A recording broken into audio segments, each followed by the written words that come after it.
Good evening friends, miracle mind English में आपका स्वागत है। हम एंजॉय कर रहे हैं हमारा सेशन 10 का डोज लगेगा रोज, और यह हमारा 10 का डोज लगेगा रोज का नेक्स्ट सेशन है। इस सेशन में एक बार फिर से हम 10 नए वोकैब लेंगे और उनका कंप्लीट एनालिसिस करेंगे। तो चलिए सीधे चलते हैं हमारे सेशन की तरफ और लेते हैं आज का पहला वोकैब। हमारा पहला वोकैब है envisage, ENVISAGE। Envisage is a verb. Envisage एक वर्ब होता है और इसका जो इस्तेमाल है, इसका जो यूज है, जो इसके हिंदी मीनिंग है, वो दो तरीके से निकलते हैं। जो पहला इसका मीनिंग होता है वो होता है फेस के केस में। फेस का मतलब होता है सामना करना। इसके सिनोनिम होते हैं इनकाउंटर या कन्फ्रंट। जो इसका पहला मीनिंग निकलेगा वो निकलेगा फेस, इनकाउंटर, कन्फ्रंट, मतलब सामना करना। और इसका जो दूसरे केसेस में जो मीनिंग निकलता है दैट इज इमेजिन। इमेजिन का मतलब होता है कल्पना करना। इसका सिनोनिम हो जाएगा ड्रीम। दूसरा जो इनविसिज का मीनिंग होता है वो होता है इमेजिन, आप कहेंगे कल्पना करना। ड्रीम भी होता है कल्पना करना, सपना देखना। और जो इसका एक और यूज होता है दैट इज फोरकास्ट और प्रिडिक्ट। जो फोरकास्ट का मतलब होता है भविष्यवाणी करना और प्रिडिक्ट का मतलब भविष्यवाणी करना। इनविसिज को हम देखिए कई केसेस में यूज कर रहे हैं। पहला तो यूज हम कर रहे हैं सामना करने के लिए, दूसरा यूज कर रहे हैं कल्पना करने के लिए, और तीसरा जो हम इसका यूज कर रहे हैं वो कर रहे हैं भविष्यवाणी करने के लिए। इनविसिज को हम कई केसेस में यूज कर रहे हैं। सामना करना, कल्पना करना और भविष्यवाणी करना, ये तीनों केस हैं और तीनों के सिनोनिम्स लिखे हुए हैं। चलिए हम इसे सेंटेंस में समझते हैं। Nobody can envisage the consequences of total nuclear war. ये जो इनविसिज हम यहाँ इस सेंटेंस में यूज कर रहे हैं वो हम कल्पना करने के केस में यूज कर रहे हैं। नो बडी कैन इनविसिज, कोई भी कल्पना नहीं कर सकता। द कॉन्सिक्वेंसेस मीन्स परिणामों के बारे में, of the total nuclear war. Total means संपूर्ण, अगर न्यूक्लियर वॉर हो तो उसके जो परिणाम होंगे उसकी कल्पना कोई भी नहीं कर सकता है। बढ़ेंगे आगे, लेंगे हमारा अगला वोकैब, और हमारा अगला वोकैब है tempting. TEMPTING। Tempting is an adjective, यह एक एडजेक्टिव होता है, and its meaning is appealing to or attracting someone.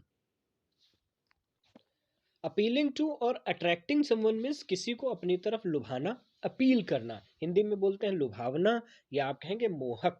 Tempting का मतलब हो गया हिंदी में लुभावना, या आप कह सकते हैं मोहक। कोई ऐसी चीज, कोई ऐसा व्यक्ति, कोई ऐसी सीनरी जो कि आपको बहुत लुभा रही है, जो कि अपनी तरफ आपको आकर्षित कर ले रही है, तो वहां पे वर्ड यूज करेंगे टेम्पटिंग।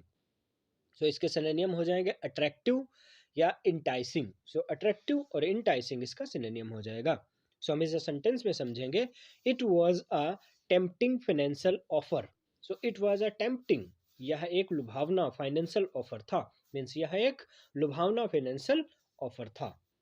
बढ़ेंगे आगे, लेंगे हमारा अगला वोकैब, और हमारा अगला वोकैब है इमानसिपेट। EMANCIPATE।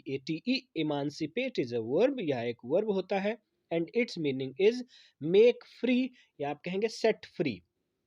स्वतंत्र करना, छुड़ाना या बंधन मुक्त करना। इमानसिपेट का मतलब हो गया किसी को किसी बुराई से, किसी को किसी कैद से, किसी प्रॉब्लम से फ्री कर देना, आज़ाद करा देना, बंधन मुक्त करा देना ही कहलाता है इमानसिपेट। इसके सिनोनिम हो जाएंगे liberated, independent and free. Liberated, independent और फ्री जो है वो इमानसिपेट का सिनोनिम हो जाएगा। हम इसे सेंटेंस में समझेंगे। राजा Ram Mohan Roy tried to emancipate women from many social problems or evils। Raja Ram Mohan tried, Raja Ram Mohan ने प्रयास किया, टू इमानसिपेट मीन्स बंधन मुक्त कराने का, वीमेन मीन्स औरतों का, औरतों को, फ्रॉम मेनी सोशल प्रॉब्लम्स बहुत सारी सामाजिक समस्याओं या बुराइयों से।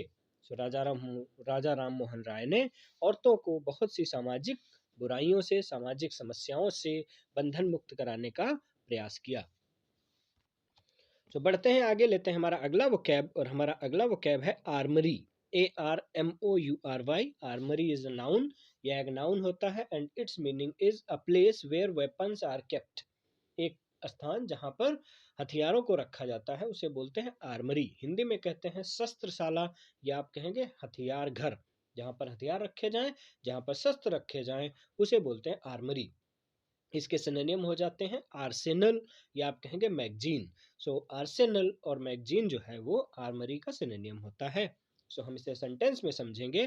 Fighter planes have successfully destroyed the enemy's main armory।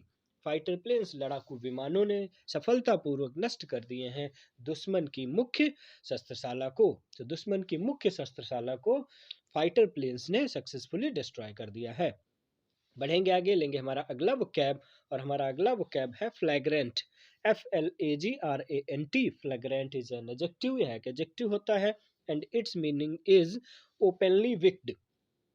Openly means खुले रूप से और विक्ड मीन्स दुष्ट। जो खुले रूप से दुष्ट हो उसके लिए यूज किया जाता है फ्लैग्रेंट। हिंदी होता है खुला, आप कहेंगे ज्वलंत या निंदनीय। सो खुला, ज्वलंत और निंदनीय इसका हिंदी मीनिंग हो जाएगा। इसके सिनोनिम होंगे glaring, blatant and brazen. So glaring, blatant और ब्रेजन इसका सिनोनिम हो जाएगा। हम इसे सेंटेंस में समझेंगे। The attack on civilians is a फ्लैग्रेंट violation of the piece agreement.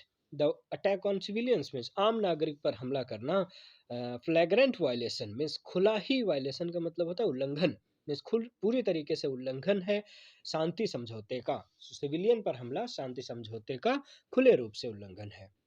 बढ़ते हैं आगे, लेते हैं हमारा अगला वोकैब और हमारा अगला वोकैब है flaunt. FLAUNT। Flaunt is a verb. Flaunt एक वर्ब होता है and its meaning is show off. इसका मतलब हो गया शो ऑफ मीन्स दिखाना, दिखावा करना, इठलाना। जो भी चीजें हैं उस पर जब कोई दिखावा करना शुरू करता है, इठलाने और इतराने लगता है, तो वहां पे वर्ड यूज होता है, उसके लिए वर्ब यूज होता है फ्लॉन्ट। इसका सिनोनिम होता है flash, display and exhibit. Flash, display and exhibit इसका सिनोनिम हो जाता है। सो हम इसे सेंटेंस में समझेंगे। A newly rich person is eager to flaunt his prosperity. नया नया जो अमीर बनता है, newly rich person is eager हमेशा उत्सुक रहता है, टू फ्लॉन्ट दिखाने के लिए, इठलाने के लिए, अपनी प्रॉस्पेरिटी को, अपनी समृद्धि को दिखाने के लिए ईगर रहता है। बढ़ेंगे आगे, लेंगे हमारा अगला वोकैब और हमारा अगला वोकैब है filial. FILIAL। Filial is an adjective. Filial एक एडजेक्टिव होता है and its meaning is of son और डॉटर। पुत्र या पुत्री से संबंधित। हिंदी में कहते हैं संतान संबंधी। संतान संबंधी जब बातें होती हैं तो वहां पर यूज होता है एडजेक्टिव फिलियल। सो इसके सिनोनिम हो जाएंगे डिवोटेड, या आप कहेंगे फेथफुल, या आप कहेंगे रिस्पेक्टफुल। सो डिवोटेड, फेथफुल और रेस्पेक्टफुल इसका सिनोनिम हो जाएगा। हम इसे सेंटेंस में समझेंगे। Children must fulfil there filial duties towards their parents. Children must fulfil, बच्चों को पूर्ण करनी चाहिए, देयर फिलियल ड्यूटीज, अपने जो संतान संबंधी दायित्व हैं, टूवर्ड्स देयर पेरेंट्स, अपने माँ बाप के लिए। सो अपने माँ बाप के लिए जो संतान संबंधी दायित्व हैं उनको बच्चों को पूरा करना चाहिए। बढ़ेंगे आगे, लेंगे हमारा अगला वोकैब और हमारा अगला वोकैब है huddle. HUDDLE। Huddle is a verb, यह एक वर्ब होता है and its meaning is crowd together.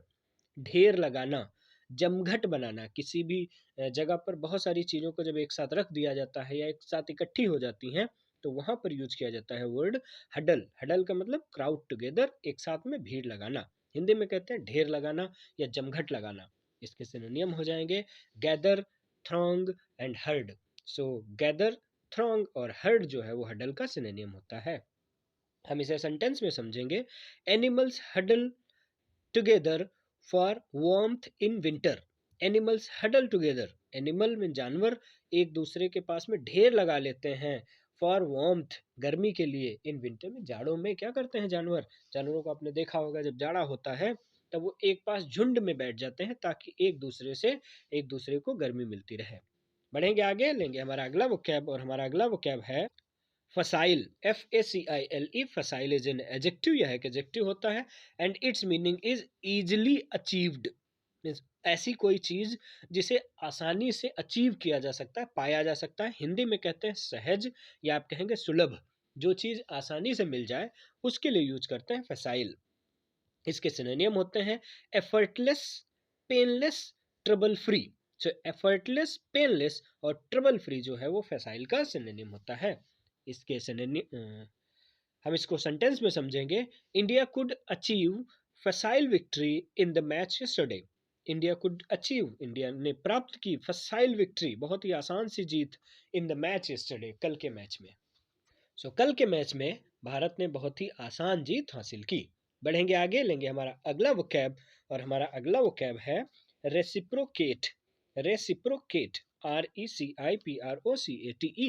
Reciprocate is a verb, यह एक वर्ब होता है and its meaning is do the same और return the favour. Do the same एक समान करना, और रिटर्न द फेवर या कोई जो फेवर आपके लिए किया गया है उसको वापस कर देना। हिंदी में कहते हैं विनिमय करना, या आप कहेंगे आदान प्रदान करना। सो विनिमय करना या आदान प्रदान करने को इंग्लिश में बोला जाता है reciprocate.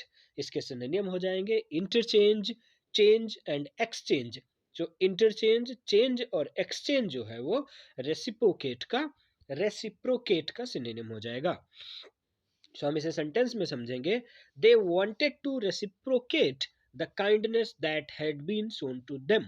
They wanted to reciprocate, वे वापस करना चाहते थे, द काइंडनेस वह दयालुता, that had been shown to them जो उनको दिखाई गई। मीन्स जो दयालुता उन्हें दिखाई गई वही दयालुता वह वापस उनके लिए दिखाना चाहते थे।